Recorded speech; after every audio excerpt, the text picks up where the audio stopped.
Pushy, vulnerable. Which one is you? When we are selling, there are so many of you that are worried about being pushy.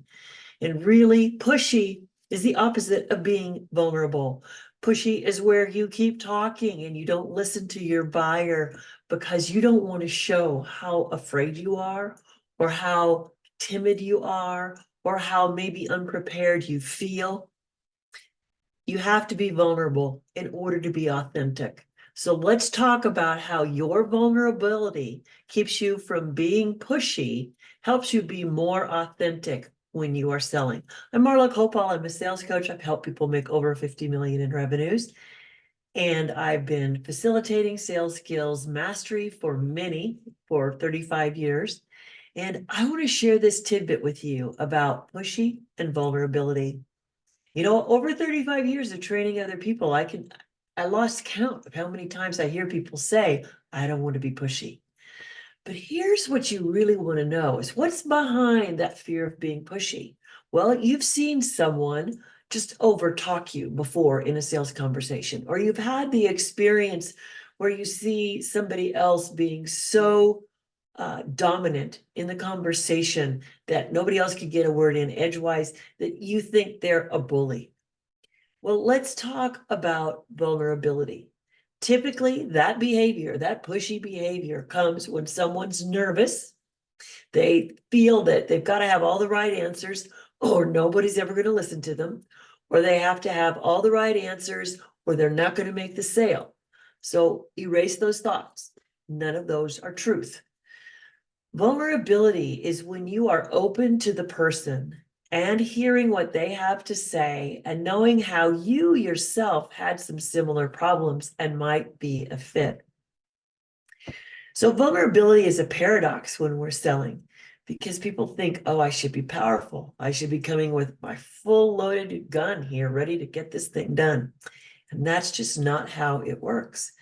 Actually, we are all vulnerable. Every time I get in front of a classroom, every time I get in front of someone to have a sales conversation, I'm vulnerable. How am I vulnerable? Well, maybe I don't want to hear the word no. Maybe I might take it personally today that I was rejected. It's not about me. It's about this product, this service, these goods don't fit that person's life, or they don't fit it now. So you, as a salesperson, want to do a little bit more discovery. So sometimes you can make that sales conversation easier when you use your vulnerability. So let's say someone is talking to you about your particular products, and you are selling your products or your services because you really had a need a few years ago because of the health condition you were in or the financial condition you were in. Now, they don't need to hear all the gory details. But when they ask you questions, you can say something like, I had that question once too, and that's how I started down this path. So let me share if what my experience was might be similar to yours, and let's see if I can help. See, when you don't come in with the person with all the answers, you're not pushy.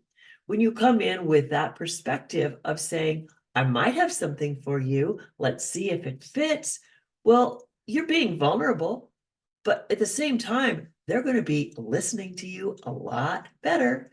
And the worst thing you can have in sales is that no one talks to you or no one wants to hear what you have to say. So get them in the right frame of mind to hear you a little bit, see that you are vulnerable, and then they'll give you the space to share. And then there's sometimes people will give you those concerns they have where, well, that sounds like it's too much money. Wow, there's so many ways you can go with that. And most of you just start trying to figure out how you're going to get them to see that it's okay to spend the money. Well, what if you came back with something like, well, I understand you have a budget. So tell me, if you were trying to plan for this particular thing to come into your life, because it sounded to me like you found a lot of value in it, what would it take for you to plan ahead to get this? Or what kind of payment plan do you need? Go back in and reframe money to budget. When you can reframe money to budget, then you're into a totally different conversation. A budget says, I'm going to make something fit, not necessarily today, but in the future, I'm going to budget for this. You know, I've sold many, many items. I've sold $2,000 health items, and people told me they had to budget. Well, I understood that.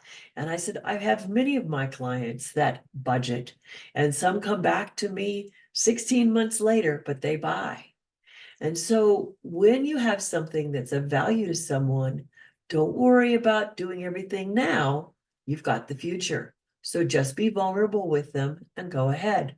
The third way that you could be vulnerable is to ask for feedback at the end of a call or at the end of a presentation personally. Now, you don't want to go in and say something like, well, tell me how I did. That's going to be like, well, they're never going to tell you anything bad. But after a presentation, you want to say like, you know, I'd really like to know how I served you today. Could you just tell me one thing that was really helpful that I offered you today? And so that I make sure that I keep learning and tuning up my conversations with people. They'll be helpful to you. They'll help you with that. So when you're able to show those levels of vulnerability, you actually have them respecting you more, because there's nobody that doesn't like an open-minded, open, generous person. So when you share your vulnerability, you are someone that maybe they haven't experienced in a while, and they may not buy from you today, but they'll think of you. You'll be memorable. They'll come back to you the next time. So go ahead, take time to subscribe to this channel below, and know the next time that I go live. And if you have questions, you just have to leave them in the comments. Let me know. And I also have some great offers for you in the comments myself.